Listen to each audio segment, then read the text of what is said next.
Bueno, bienvenidos y bienvenidas de regreso a nuestra clase ancla de este año. Es un ancla especial donde estamos repasando las doctrinas de la Iglesia Adventista, las doctrinas que nos unen con otros cristianos, pero muchas doctrinas distintas también a las que enseñan ellos. Vamos a estudiar la lección número 7, si tienen el manual. Se titula Lo que Jesús dijo acerca de superar los errores de la vida. Está en la página 97 de nuestro manual. Pero primero vamos a orar y luego entramos de lleno a nuestro estudio. Padre, pedimos que tu palabra no regrese a ti vacía, sino que haga un impacto en nuestras mentes y nuestros corazones. Señor, te ruego que esto no sea meramente algo intelectual, sino algo que será una experiencia en nuestra vida personal. Te damos gracias por escucharnos. Te lo pedimos en el nombre de Jesús. Amén. Bueno, en nuestro último estudio notamos la diferencia entre el antiguo y el nuevo pacto. La diferencia es que en el antiguo pacto se ofrecían sangre de animales, pero eso apuntaba hacia mejor sangre, la sangre de Cristo Jesús. Y nos dimos cuenta que en el viejo pacto la ley fue escrita en tablas de piedra, pero era la intención de Dios escribir su ley sobre las tablas del corazón. Es decir, en el nuevo pacto hay mejor sangre y en segundo lugar, un mejor lugar a donde está escrita la santa ley de Dios. En este estudio presente, vamos a ver que todos hemos contraído una enfermedad espiritual terminal.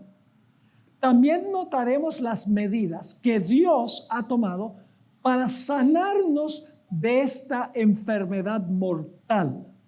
Nuestro pasaje fundamental para entender esto se encuentra en Juan, el capítulo 3, que fue el encuentro de Jesús con Nicodemo.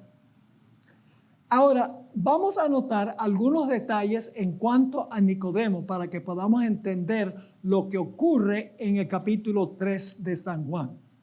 Según Juan 3:1, Nicodemo era un fariseo y era uno de los gobernantes del Sanedrín, el concilio gobernante de la nación judía. Como fariseo, Nicodemo se consideraba a sí mismo un observador meticuloso de la ley. Sin embargo, su obediencia era meramente una fachada.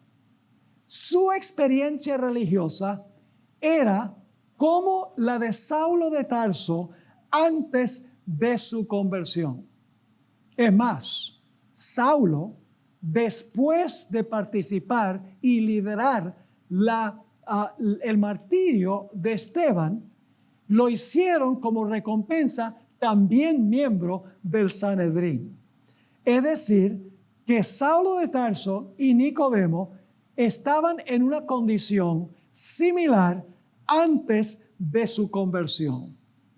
Ahora, notemos la actitud que tenía el apóstol Pablo o Saulo de Tarso antes de su conversión. Voy a leer de Filipenses el capítulo 3 y los versículos 4 al 6. Fíjense que Saulo de Tarso tenía muy elevada opinión de sí mismo. Era legalista, era creído, pensaba que observaba la ley y que Dios lo iba a recompensar con el reino. Fíjense lo que dice en Filipenses 3.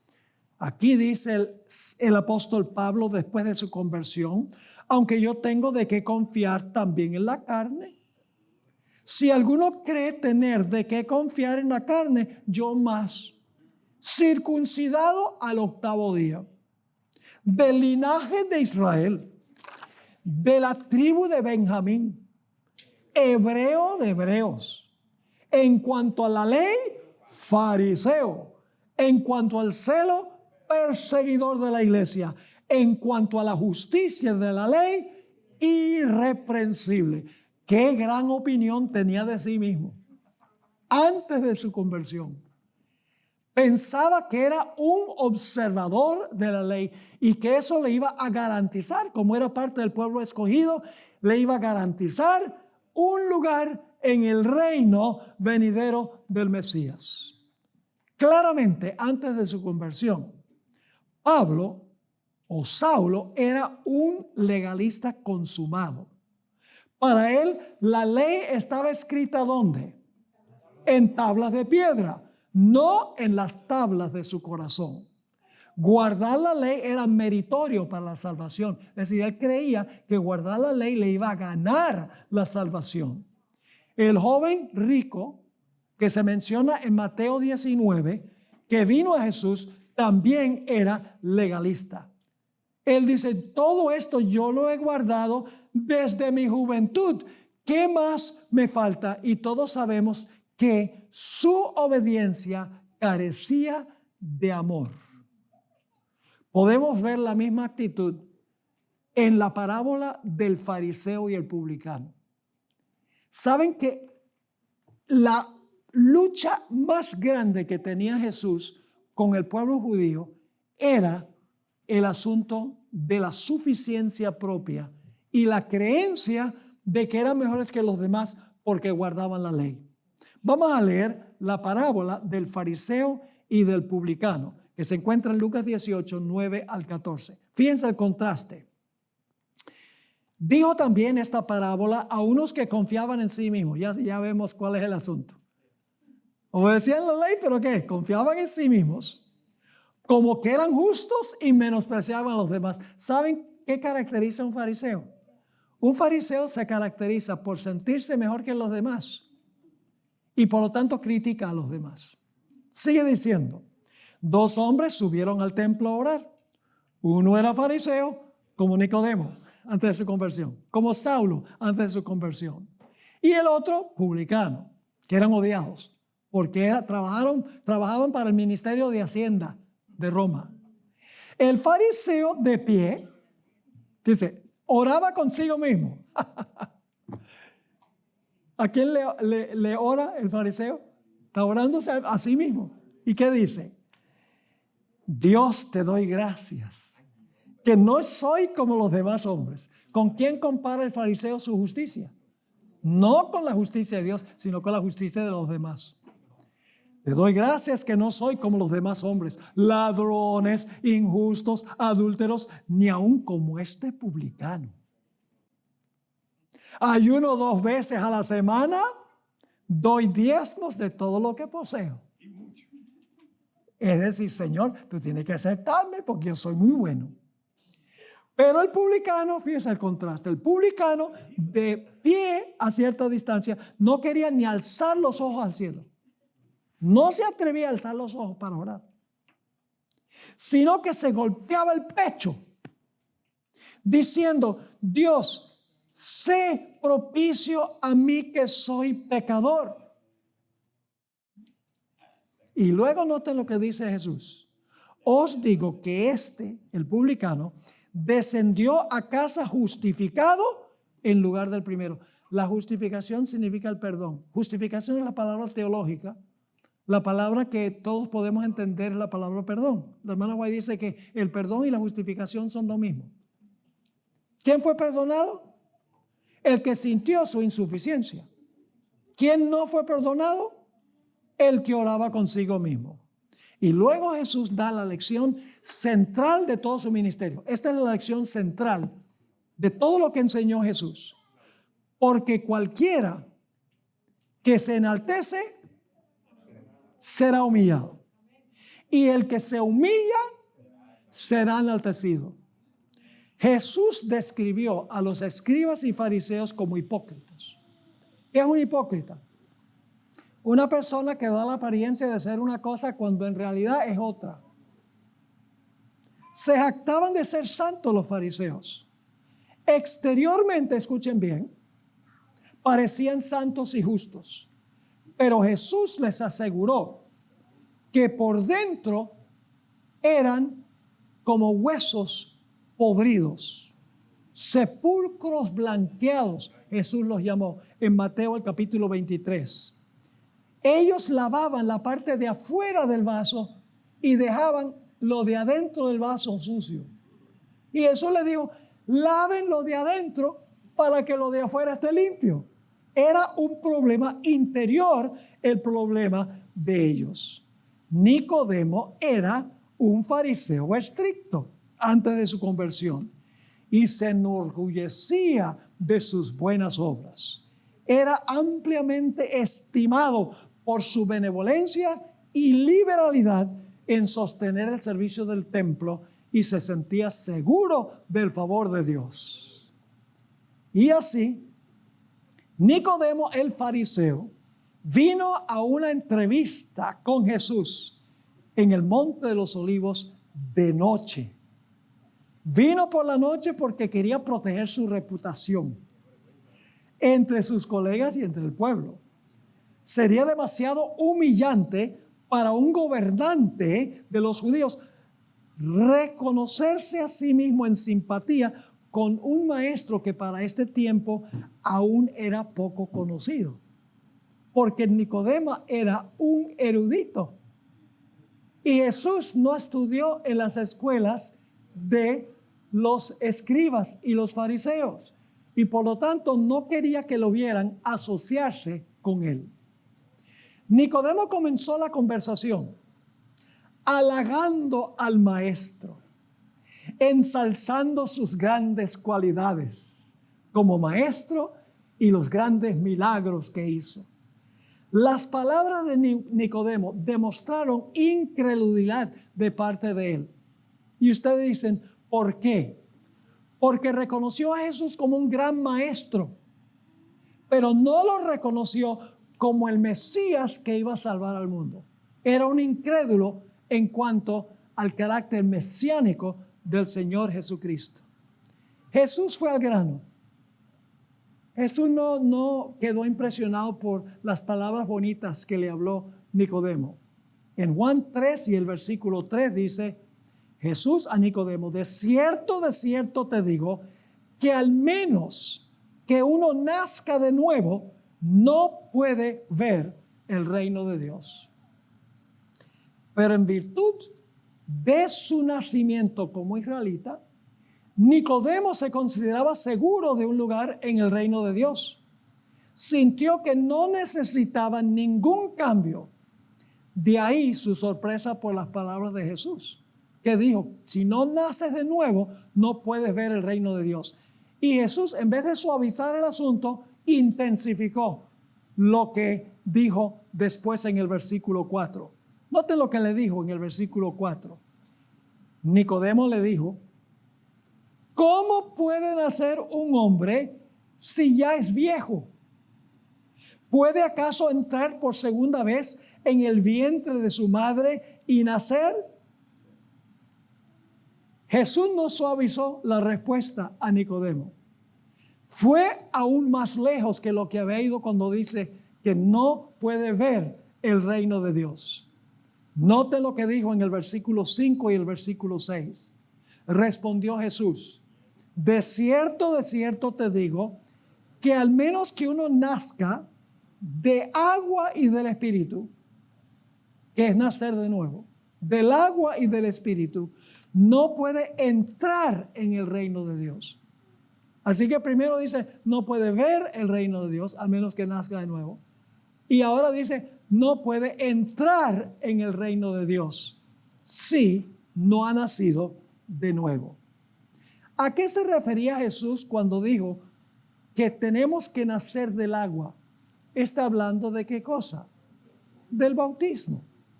Del bautismo en agua. De eso está hablando. ¿Y de qué quiso decir cuando dijo que hay que nacer del Espíritu? Está hablando del Espíritu Santo que se recibe en el momento del bautismo. En otras palabras, está diciendo que una persona tiene que sepultar su vieja vida y tiene que, cuando sale del agua, recibir el Espíritu Santo en su vida para vivir una vida consecuente. Y luego encontramos En Romanos, el capítulo 8 y el versículo 8, el apóstol Pablo lo expresó así: los que viven según la carne no pueden ¿qué? No pueden agradar a Dios. Nacemos con una naturaleza pecaminosa caída. Nacemos, en otras palabras, con una naturaleza carnal. Y esa naturaleza carnal tiene que enterrarse, tiene que morir. Y luego tenemos que resucitar por el poder del Espíritu Santo, espiritualmente hablando. Diagnostiquemos entonces la enfermedad con la que nacemos y cómo se puede curar ese problema con que nacemos. En el Sermón del Monte, Jesús le dijo a la población que necesitaban tener una justicia mayor que la justicia de los escribas y los fariseos. Eso se encuentra en Mateo 5:20. Noten que Jesús no dijo: ustedes necesitan una justicia de otra clase, una justicia menor. Dijo: ustedes necesitan una justicia mayor que la que tienen los escribas y los fariseos. ¿Qué quiso decir Jesús con la expresión justicia mayor? Cuando dijo: ustedes necesitan una justicia mayor que la que tienen los escribas y los fariseos. Bueno, no hay que adivinar, porque Jesús continuó enseguida en el versículo 21 y 22 dando un ejemplo. El ejemplo es, Jesús dice: ustedes han oído, no matarás. Pero yo les digo que cualquiera que se enoja con su hermano ya es culpable de matar. Y ellos nunca habían oído eso, porque en realidad la intención viene ¿de dónde? Del corazón, antes de la acción. Ellos creían que el acto de no matar físicamente guardaba la ley. Jesús dice: no, la intención ya se considera pecado. Y luego Jesús da otro ejemplo. Ustedes han dicho que han oído que hay un mandamiento que dice: no cometerás adulterio. Y los que están escuchando dicen: nosotros nunca nos hemos acostado con una mujer que no es nuestra esposa. Somos tan buenos. Y luego Jesús dice algo que no les gusta: cualquiera que mira a una mujer para codiciarla ya adulteró en su corazón. La justicia que tenía el fariseo, ¿qué clase de justicia era? Una justicia eterna. Dejar de hacer actos pecaminosos visibles. Jesús dice: no, vamos a la raíz de este asunto. El problema de ustedes no es un problema de acciones. El problema que tienen ustedes es un problema del corazón, un problema interno. Lo que necesita cambiar es el corazón. Ahora fíjense, el pecado sigue 4 pasos. 4 pasos. Primero, los ojos ven algo que les atrae, como por ejemplo el pecado de David. Pueden leerlo en 2 Samuel 11. Dice que salió y vio. No era pecado ver. Vio a esta mujer desnuda, bañándose. Él salió y vio. ¿Qué debería haber hecho? Dejado de ver. Pero siguió mirando.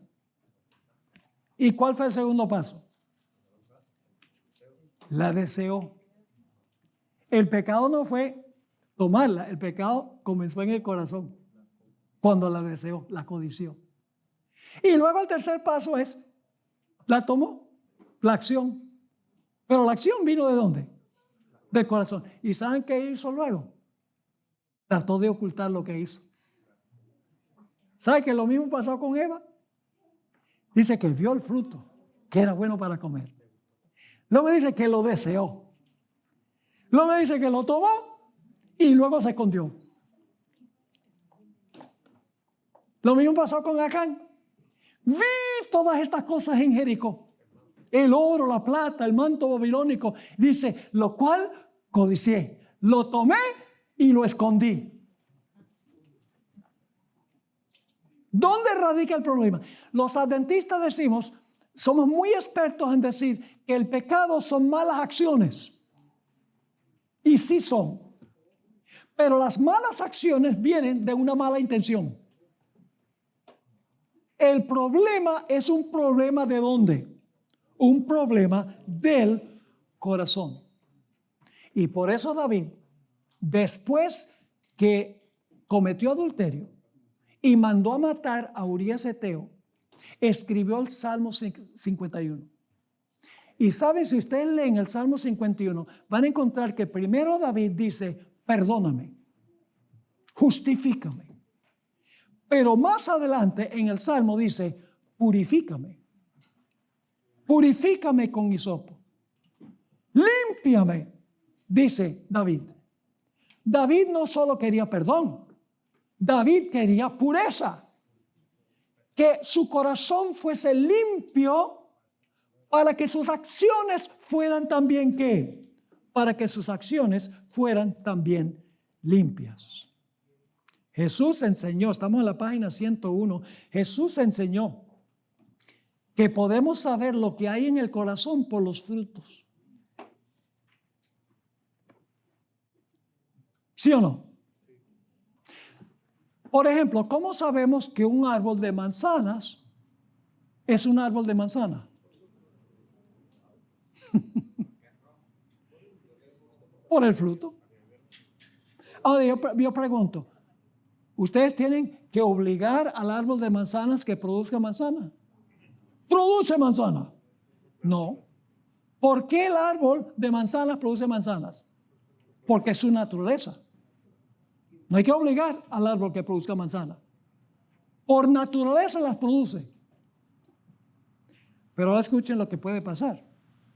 Supongamos que tenemos un árbol de manzana en el patio y lo hemos tenido por 20 años y no ha dado ni una sola manzana. Y da vergüenza porque tenemos dos vecinos, uno a cada lado, y cada año ellos salen y ven ese manzano ahí sin manzana. Entonces el dueño del árbol dice, yo sé lo que voy a hacer. Yo voy a ir al supermercado y voy a comprar 200 manzanas. Y voy a agarrar unos hilos y voy a colgar las manzanas en el árbol. Y hace eso toda la noche y la próxima mañana, el árbol de la noche a la mañana está lleno de manzanas. Y salen los vecinos y dicen, milagro. En esta noche el árbol produjo 200 manzanas. ¿Cuál es el problema? Las manzanas no vinieron del árbol, sino que fueron colgados en el árbol. Así es la vida de muchos adventistas. Cuelgan obras en sus vidas, pero no producen el fruto porque tienen el corazón bien. ¿Me están entendiendo lo que estoy diciendo? Tengo que dejar esto y tengo que dejar lo otro y tengo que colgar este frutico aquí, tengo que colgar para impresionar a la gente. Pero no es porque sale del corazón, sino que es una cosa obligatoria. Les mencioné el joven rico. ¿Cuál era el problema del joven rico? Hermanos y hermanas, el problema del joven rico era ¿con qué? Era con su corazón. No tenía amor. Ahora yo pregunto, ¿Jesús estaba diciéndole al joven rico que no tenía que guardar los mandamientos? ¿Eso le estaba diciendo? No. ¿Qué le estaba diciendo? Guarda los mandamientos con la motivación correcta, que sale del corazón. Es decir, Cristo no nos dice, no guardes la ley, sino dice, guarda la ley con una mejor motivación, con la motivación interna del corazón. Ahora, el Señor Jesucristo dijo, donde esté vuestro tesoro, ahí estará también vuestro corazón. Yo tenía un pastor asociado en la iglesia que yo pastoreé, era jubilado, pero me ayudaba con la visitación y con algunas cosas en la iglesia. Era por mucho tiempo el director de la junta de la iglesia. Yo nunca fui director de la junta de la iglesia, porque había otros que lo hacían mejor que yo. Y este pastor se paraba cuando pedía la ofrenda, cuando le tocaba plataforma. Le decía a los hermanos y las hermanas, en esta iglesia hay mucho dinero. Todo está en sus bolsillos.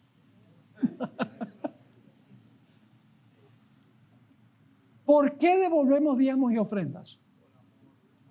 Por obligación decimos, ay, si yo no doy diezmo, entonces soy ladrón y el Señor me va a condenar. No. Donde está tu tesoro, ahí está tu corazón. Lo que tú das en la iglesia demuestra dónde está tu corazón. Dicho sea de paso, cuando devolvemos el diezmo, tenemos una lección sobre esto. Cuando devolvemos el diezmo, no estamos siendo generosos con Dios, estamos siendo honestos con Dios. Las ofrendas sí mostramos nuestra gratitud a Dios, pero los diezmos no le estamos mostrando ninguna gratitud a Dios. Estamos reconociendo como el dueño. Y vamos a ver eso cuando tengamos la lección sobre los diezmos y sobre las ofrendas. Otro punto. No solamente la condición de nuestro corazón determina cómo nosotros manejamos el dinero, sino que también la condición del corazón determina las palabras que hablamos. Noten lo que dice en Mateo 12, 34 y 35. Está hablando Jesús. No fue muy políticamente correcto. Generación de víboras. Imagínense que yo usara eso aquí. Me sacan y me apedrean. Tal vez no. Generación de víboras.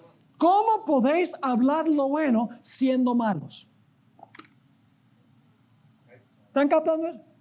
¿Dónde está la maldad? Aquí adentro.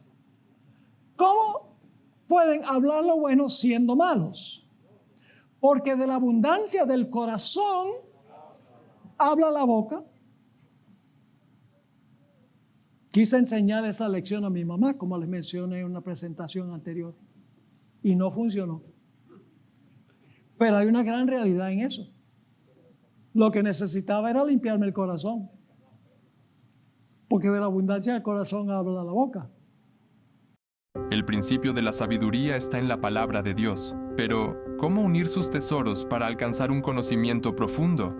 En Zoom TV Latino te presentamos Los secretos del amor de Dios, la serie de estudios bíblicos del pastor Daniel Miranda. 26 lecciones que revelan desde grandes profecías hasta secretos para tu vida diaria. Descubre el propósito de Dios para tu vida. Transforma tu estudio en un encuentro personal con el Señor. Adquiérela en nuestra tienda. Luego dice el versículo 35, el hombre bueno, de buen tesoro del corazón saca buenas cosas. Y el hombre malo, del mal tesoro saca malas cosas. Si alguien habla predominantemente sobre dinero, posesiones, trabajo, apariencia personal, y tiene poco que decir sobre el cielo y sobre Jesús, esa persona puede decir que es cristiana, pero sus palabras no significan nada. Nuestras palabras revelan cuáles son nuestros verdaderos intereses. Un legalista generalmente puede ser detectado con mucha facilidad. Él está constantemente hablando de su propia bondad, su propia piedad, sus propios logros y criticando a otros por no alcanzar el alto nivel espiritual que esa persona tiene.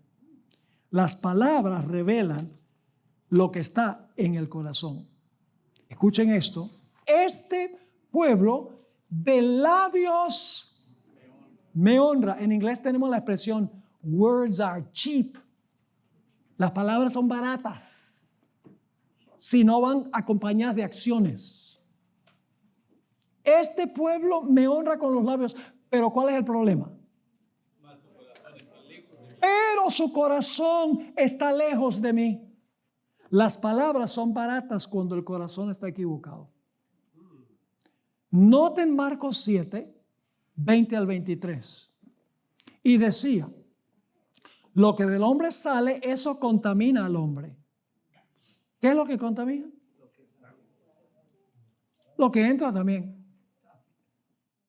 Pero Jesús aquí está haciendo otro punto. Dice, lo que sale del hombre, eso contamina al hombre. Porque desde adentro, ¿desde dónde? Del corazón del hombre, salen. Y claro, lo que sale es por lo que le metimos. Para mí es inconcebible, hermanos y hermanas, que algunos directores de jóvenes de iglesias van al cine acompañando a los jóvenes de la iglesia. Hollywood no produce nada que valga la pena ver. Ni una película vale la pena. Están llenas de espiritismo, llenos de inmoralidad, palabras malas, violencia. No hay nada bueno que ver. Y sin embargo justifican llevar a los jóvenes al cine. Y algunos jóvenes me dicen, pastor, yo no le veo nada malo. Y yo les digo, voy a orar para que el Señor te arregle los ojos. Y luego les digo, ¿podrías tú invitar a Cristo Jesús a sentarse al lado tuyo en el cine para ver eso? Para ver violencia, criminalidad, inmoralidad, espiritismo. ¿Tú crees que Jesús al lado del tuyo se deleitaría en eso? Y ni uno solo me ha dicho que sí. Lo que metemos al corazón es lo que sale del corazón. Pero Jesús aquí está enfatizando lo que sale. Sigue diciendo, lo que del hombre sale, eso contamina al hombre, porque desde adentro del corazón del hombre salen los malos pensamientos, las inmoralidades sexuales, los robos, los homicidios, los adulterios, las avaricias, las maldades, el engaño, la sensualidad, la envidia, la blasfemia, la insolencia y la insensatez. Todas estas maldades salen de adentro y contaminan al hombre. ¿Saben por qué? Porque cuando practicamos esas cosas nos contaminamos aún más. Porque formamos hábitos. ¿Me están entendiendo? El corazón pecaminoso es como una fuente envenenada. Todos los actos malvados vienen del corazón. Y si la fuente no se limpia, el arroyo que fluye tampoco será limpio.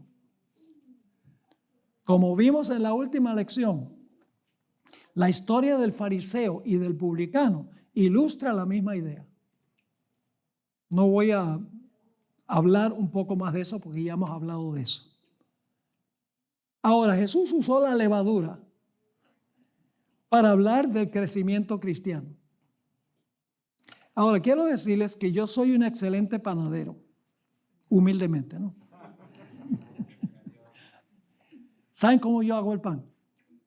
Yo meto el agua en el recipiente, le pongo la harina y los otros ingredientes, dependiendo de qué clase de pan. Después que tengo la masa, formo el pan y luego tomo la levadura y le rocío la levadura encima.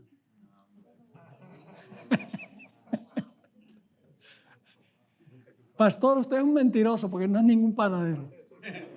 Para que el pan crezca, ¿a dónde hay que poner la levadura? Adentro. No afuera. Pero muchos adventistas le echan la levadura por fuera creyendo que van a crecer cristianamente. Y eso fue lo que quiso decir Jesús en Mateo 13:33. Les dijo otra parábola. El reino de los cielos es semejante a la levadura que una mujer tomó y escondió en 3 medidas de harina hasta que todo quedó leudado. El Espíritu Santo tiene que estar adentro. Ahora ustedes dirán, ¿dónde dejamos a Nicodemo? Ya vamos a volver a Nicodemo. Estamos ahora diagnosticando el problema que tenía Nicodemo y que tienen muchos cristianos.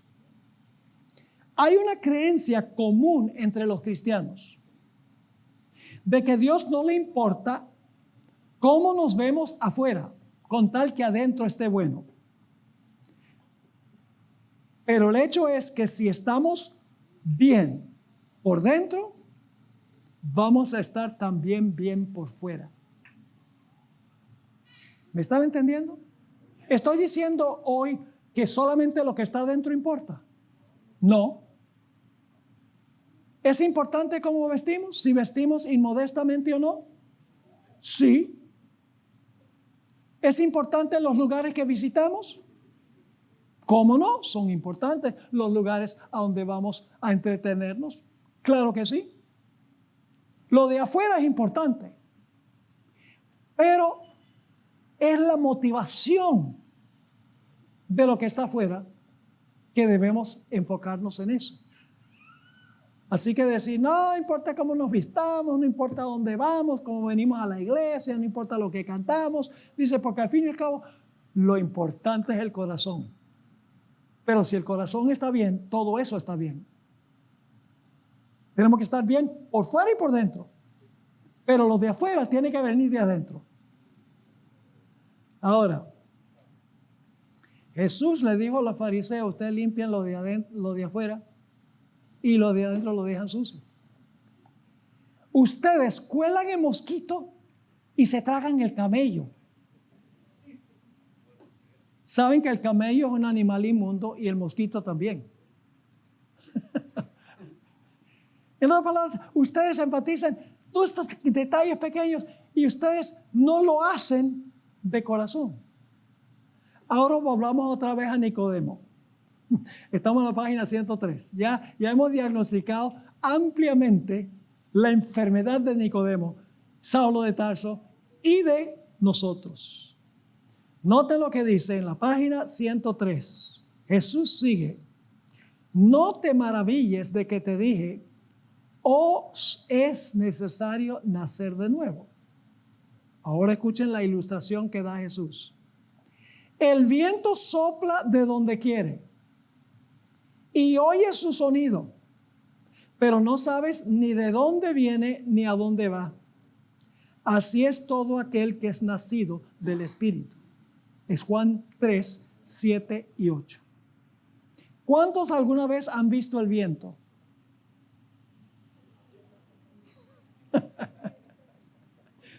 Nadie levanta la mano, nadie ha visto el viento.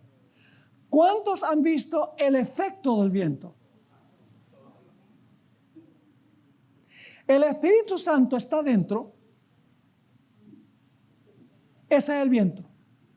No se ve. ¿Cómo determinamos que la persona tiene el Espíritu Santo adentro? Por el efecto. Por eso Jesús usó el viento como símbolo. Podemos ver el resultado de la obra del Espíritu Santo, pero no podemos ver al Espíritu Santo. Y una persona que dice, yo tengo el Espíritu y afuera está mal, no tiene el Espíritu, en realidad. Fíjense esta cita extraordinaria del libro El deseado de todas las gentes. Tremenda cita. Aunque el viento mismo es invisible, produce efectos que se ven y se sienten. Así también la obra del Espíritu en el alma se revelará en toda ¿qué? Acción de quien haya sentido su poder salvador. Cuando el Espíritu de Dios se posesiona del corazón, transforma la vida. Los pensamientos pecaminosos son puestos a un lado. Las malas acciones son abandonadas. El amor, la humildad y la paz reemplazan a la ira, la envidia y las contenciones. La alegría reemplaza la tristeza y el rostro refleja la luz del cielo. ¡Qué lindo! He visto personas que parecen maravillas físicas en lo exterior. Y sin embargo, a continuación escucho que han sufrido un ataque cardíaco. Su corazón era malo. Y sin embargo, por fuera se veía muy bien. De manera similar, muchos cristianos se ven bien, saludables en el exterior. Sin embargo, tienen un mal corazón. Y ahora escuchen bien. Dios es el gran cardiólogo celestial. Y Dios no cambia válvulas. Dios no hace bypass. Dios no hace angioplastia. Dios no pone marcapasos. Dios hace solo una clase de cirugía, trasplantes.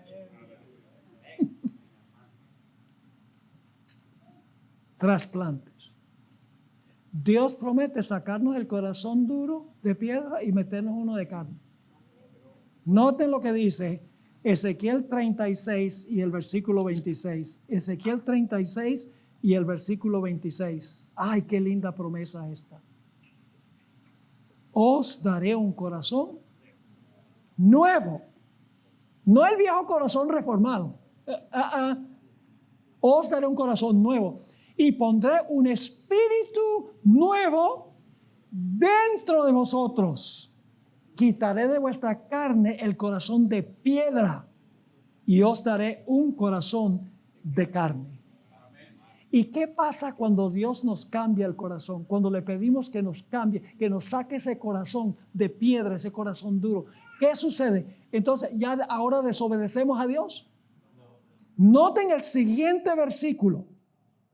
Después que Dios saca el corazón viejo, hace el trasplante y nos da un corazón nuevo, dice en el versículo 27, pondré mi espíritu dentro de vosotros y haré que andéis según mis leyes, que guardéis mis decretos y que los pongáis por obra. Pero tiene que venir del corazón trasplantado, según esto. En Jeremías 31 al 33 tenemos esta linda promesa. He aquí vienen los días, dice Jehová, en que haré un nuevo pacto con la casa de Israel, con la casa de Judá. No será como el pacto que hice con sus padres el día que los tomé de la mano para sacarlos de la tierra de Egipto. Mi pacto ellos invalidaron, a pesar de ser yo su Señor, dice Jehová. Porque este será el pacto que haré con la casa de Israel después de aquellos días, dice Jehová. Pondré mi ley en su interior y la escribiré en su corazón. Después que Dios nos da un nuevo corazón, entonces Él empieza el proceso de escribir la ley en ese corazón. ¡Wow! ¡Qué linda promesa esa! Echemos un vistazo más de cerca de cómo el Espíritu Santo escribe la ley en nuestros corazones. Éxodo 31:18 nos dice que los 10 mandamientos fueron escritos por el dedo de Dios. ¿Y qué es el dedo de Dios? El Espíritu Santo. No tenemos tiempo de comparar esos versículos. Jesús dice en Mateo 12:28 que echaba los espíritus por el Espíritu de Dios. Mientras que en Lucas 11:20 dice que echaba a los espíritus malos con el dedo de Dios. El dedo de Dios es el Espíritu Santo. Por eso dice que la ley se escribió en letras de fuego. El fuego es símbolo ¿de quién? Símbolo del Espíritu Santo. Y noten 2 Corintios 3:3 que se refiere a lo que yo mencionaba, Moisés cuando le brillaba el rostro. El apóstol Pablo hace la aplicación. Dice, es evidente que vosotros, le dice a los corintios, sois carta de Cristo, expedida por nosotros, escrita no con tinta, sino con el Espíritu del Dios vivo, no en tablas de piedra, sino en las tablas de los corazones humanos. ¡Qué tremendo! Claramente, escuchen esto, tanto bajo el antiguo como el nuevo pacto, el mismo Espíritu Santo escribe la ley, ¿sí o no? ¿El Espíritu Santo escribió la ley en tablas de piedra? Sí. Según Pablo, ¿escribe también la ley en el corazón? Entonces yo pregunto, ¿Dios se deshace de la ley? No, sencillamente lo escribe en otro lugar. Porque los cristianos dicen, la ley, eso clavado en la cruz. No, la ley es la misma ley. Lo que varía es el lugar donde se escribe. Ahora fíjense, Jesús dijo que tenía que nacer del agua y del Espíritu. ¿Qué quiso decir Jesús cuando le dijo a Nicodemo eso? Noten Hechos 2:38. Pedro está predicando en el día del Pentecostés. Y fíjense lo que le dijo a los que estaban escuchando su sermón.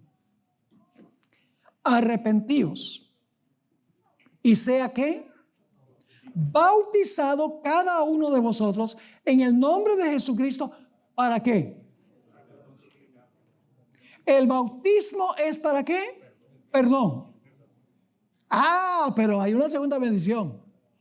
Dice, para perdón de vuestros pecados y recibiréis el don del Espíritu Santo. En el bautismo viene el perdón. Enterramos el pasado, resucitamos a novedad de vida. Se nos da el Espíritu Santo para vencer. Porque si no, vamos a ser cristianos frustrados. Ahora, el bautismo de Jesús estableció el modelo para nosotros.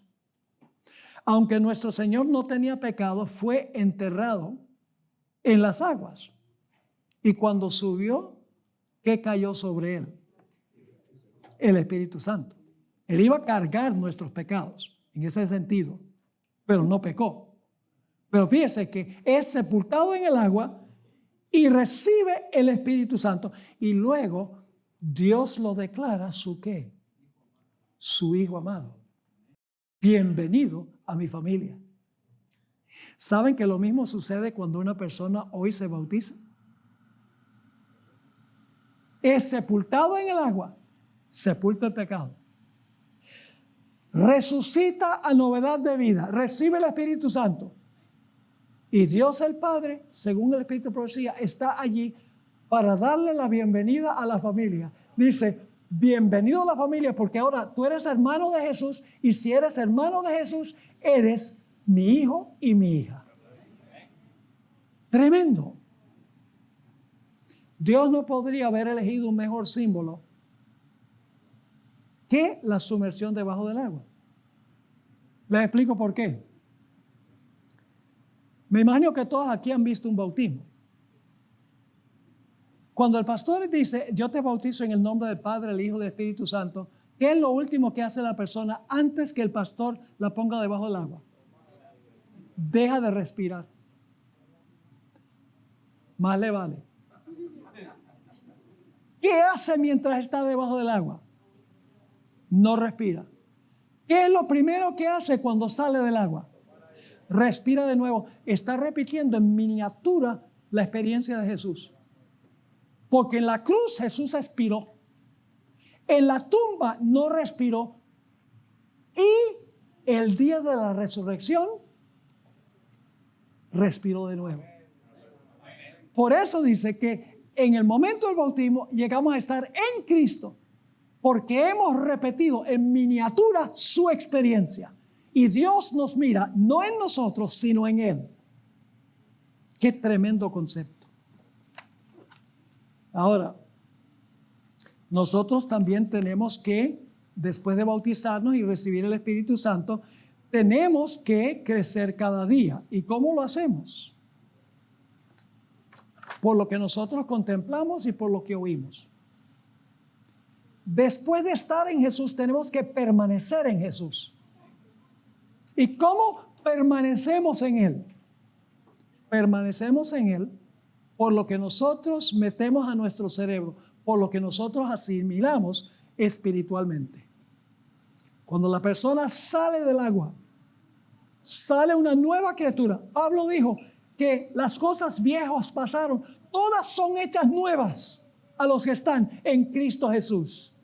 Y el Padre nos da de una forma maravillosa la bienvenida a la familia de Dios.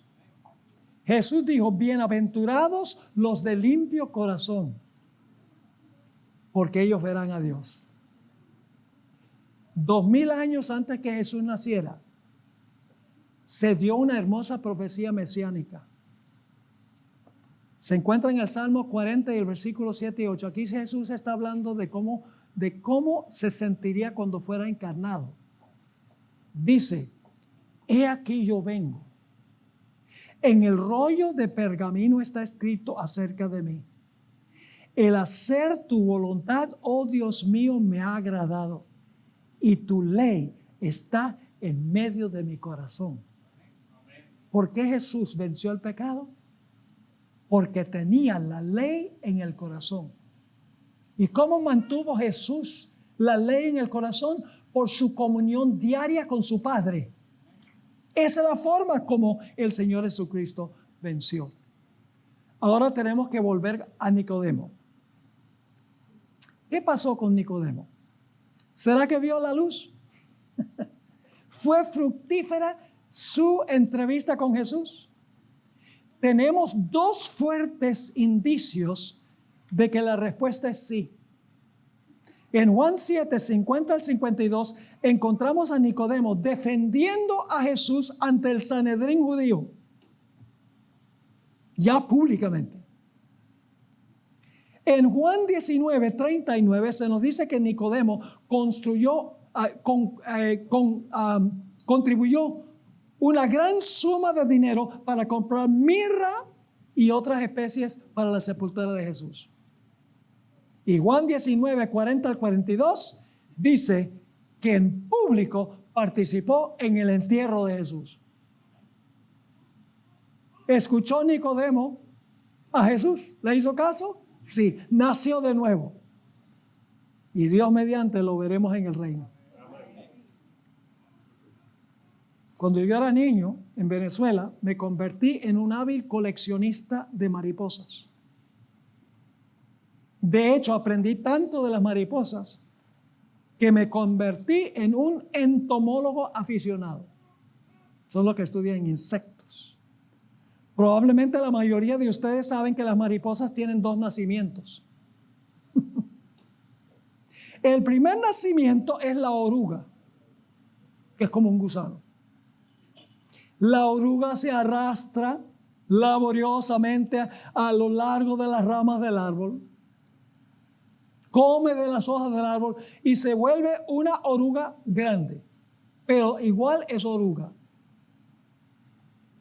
El segundo nacimiento no es más ni menos que milagroso. Cuando la oruga ha alcanzado pleno crecimiento, como cuando la persona está estudiando la Biblia preparándose para el bautismo, se entierra en un capullo y ocurre algo espectacular. Por un proceso que se conoce como metamorfosis, la oruga se transforma en una nueva criatura, una mariposa hermosa. Nada de lo viejo queda. Después de un periodo de tiempo, el capullo comienza a temblar, sale una hermosa mariposa. La nueva creación no se parece nada a la antigua. Los hábitos, la apariencia, la dieta y el medio ambiente cambian. Las cosas viejas han pasado, todo es nuevo. Y saben que en 2 Corintios 3:18, la palabra que usa el apóstol Pablo, estamos siendo transformados de gloria en gloria, es la palabra metamorfoo. Al contemplar a Jesús, se realiza una metamorfosis, como sucede con una mariposa. En el Deseo de Adolescentes, página 143, encontramos esta cita. La vida del cristiano no es una modificación o mejora de la antigua. Porque el error que cometen muchos es decir, yo voy a tratar de hacer mejor. El esposo que maltrata a la esposa dice, yo voy a tratar de hacer mejor. Bueno, el problema no es tratar de hacer mejor. Lo que hay que hacer es tener un cambio de corazón y entonces vamos a hacer mejor. No llegamos a ser mejores porque nos proponemos hacerlo, sino porque nos convertimos y Dios escribe su ley en el corazón. Sigue diciendo, la vida del cristiano no es una modificación o mejora de la antigua, sino una transformación de la naturaleza. Se produce una muerte al yo y al pecado y una vida enteramente nueva. Este cambio puede ser efectuado únicamente por la obra eficaz del Espíritu Santo. Y el apóstol Pablo escribió, 2 Corintios 5:17, de modo que si alguno está en Cristo, nueva criatura es. Las cosas viejas pasaron, he aquí todas son hechas, ¿qué? Nuevas. Entonces hemos aprendido la lección. ¿Sí o no? ¿Qué es lo que necesitamos? ¿Una reforma? No, un nuevo nacimiento. Y para eso tenemos que recibir en nuestra vida ¿qué cosa? el Espíritu Santo. Tenemos, después de haber nacido de nuevo, tenemos nosotros que permanecer en Jesús. Y termino con esta ilustración. Cuando yo cazaba mariposas, yo fui a un parque nacional que se llamaba Guamitas en Venezuela. Mariposas hermosas allí. Primer día que fui allá, había estas mariposas azules, se llaman morfo, volando, güey. Suben y bajan. Y yo tenía mi malla y mi frasco para meterlos donde había tetracloruro de carbono, donde cuando metía la mariposa, ¡chup!, se morían instantáneamente. Después de eso no podía cazar mariposas, me daba lástima. Pero cuando era niño ese era mi hobby. Y traté de agarrar una mariposa. Cuando entré a ese parque, se escapó. Tropecé con piedras, con árboles, con matas. Y el que cuidaba el parque allí me miró y se estaba riendo. Y dice: ¿tú quieres cazar esas mariposas? Tienes que saber cuál es su debilidad. ¿Las mariposas tienen debilidad? Sí, dice, sí. Consígase un banano, un guineo. Cada país tiene otro nombre para eso. Un cambur. Lo tiras en el suelo bien maduro y vas a ver que van a venir varias de esas mariposas y se van a parar ahí. Puedes cazar 5 o 6 de un solo golpe. Hice eso. Puse un banano. 6 mariposas. ¡Pum! Con la malla. Al tetracloruro de carbono. Varios años después, yo fui a ese parque nacional y llevaba mi malla para cazar mariposas, y el que atendía dice: ¿qué vas a hacer? Yo dije: voy a cazar mariposas. Él dice: ya no puedes, porque esto ahora se declaró un parque nacional. ¿Saben lo que hice? Me fui fuera de la cerca y puse los bananos.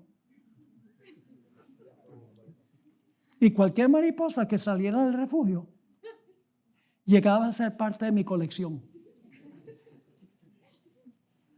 Satanás anda cual león rugiente buscando a quien devorar. Nuestra única protección es permanecer en el parque nacional, por así decirlo, en el refugio, y no salir ni siquiera por un instante. Después de recibir perdón, después de recibir un nuevo corazón, después que Dios escribe su ley en nuestro corazón, tenemos que alimentar nuestra naturaleza espiritual, tenemos que permanecer en Jesús. Ojalá esa sea nuestra experiencia personal. ¿Sabías que existe un ministerio cuya misión es proclamar la verdad de Dios al mundo y el mensaje final de Dios? ¿Cómo cambiaría el mundo si más personas conocieran el mensaje eterno de esperanza? Zoom TV es igual a Secret San Sil Ministry Televisión. Es un ministerio de enseñanza bíblica 100% de apoyo a la Iglesia Adventista del Séptimo Día. Fue fundado en el año 2002 por un grupo de fieles miembros de iglesia y el pastor Esteban Bor, con una misión clara: proclamar la verdad presente en el tiempo del fin. En el año 2017 esta visión se expandió con el lanzamiento de Zoom TV y Zoom TV Latino, 2 canales de televisión que transmiten programación cristiana de alta calidad en inglés y español las 24 horas del día. Desde el principio, el enfoque de Zoom TV ha sido doble: alcance externo, llevar el evangelio al mundo, y alcance interno, fortalecer a la iglesia con enseñanzas sólidas basadas en la Biblia. Nuestra programación está profundamente cimentada en la Biblia y el espíritu de profecía. Cada programa está diseñado para enseñar, equipar e inspirar a los creyentes a caminar más cerca de Dios. Ofrecemos programas tales como Escuela Sabática, Me Gustaría Saber, sermones, entrevistas, series, salud, cómo vivir la vida, soluciones prácticas a los desafíos de la vida familiar, programas de música sagrada compartidos por personas de diferentes lugares y trasfondos. Pero este ministerio es más que televisión. Cada mes, nuestros pastores aceptan invitaciones para predicar y enseñar en todo el país, en los Estados Unidos y en todo el mundo. Nuestro equipo pastoral, junto con un dedicado equipo de medios, trabaja incansablemente para proclamar el mensaje de Jesucristo al mundo entero. Y hemos visto a Dios obrar de manera poderosa. Personas de todos los continentes, desde grandes ciudades hasta aldeas remotas, están sintonizando, escribiendo y compartiendo cómo este mensaje ha transformado sus vidas. Este impacto global sigue creciendo más allá de lo que imaginamos. Y tú formas parte de él. Esto es Zoom TV, Secrets Unsealed Ministry, un ministerio que proclama la verdad presente en el tiempo del fin. Prepara corazones para el regreso de Jesús y se une con iglesias como la tuya para cumplir la misión. Zoom TV, unidos en la misión.